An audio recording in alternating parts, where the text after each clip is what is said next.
Eux aussi souffrent parfois de la chaleur, tout comme nous. Nos animaux domestiques ont besoin de précautions pour faire face à la hausse des températures.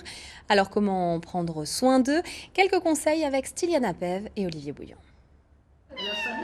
Un rappel de vaccin pour Indy et c'est aussi l'occasion de vérifier son état d'hydratation. Pour la chaleur, c'est intéressant à regarder s'ils n'ont pas, par exemple, les coussinets qui sont très très chauds.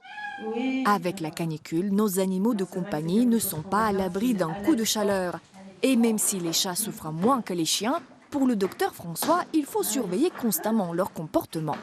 En ce moment, on en voit beaucoup des animaux très âgés qui sont déshydratés. Il suffit de prendre la peau sur le dos et de relâcher. Si ça ne se remet pas, hop, souplement sur le dos, c'est un signe grave de déshydratation. Et là, ça nous incite vraiment à le voir en consultation. Il faut faire à ce moment-là une réhydratation par perfusion.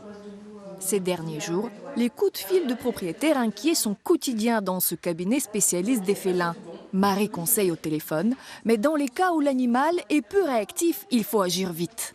Là, tout de suite, en fait, on va dire de rafraîchir au niveau des coussinets, d'utiliser des serviettes humides pour rafraîchir le chat, mais en douceur. Il ne faut pas le plonger dans l'eau, il ne faut pas le mettre sous la douche, ce genre de choses.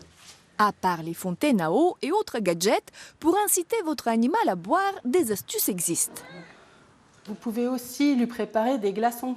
Par exemple, vous faites un petit mélange avec du jus de thon ou du jus de viande et vous faites congeler ça dans un bac à glaçons. Et comme ça, vous lui mettez quelques petits glaçons qui sentent la viande. Donc comme ça va le forcer à se rafraîchir et à boire, entre guillemets, un petit peu d'eau plus fraîche. Enfin, pour éviter les coups de chaleur, gardez votre animal à la maison aux heures les plus chaudes de la journée.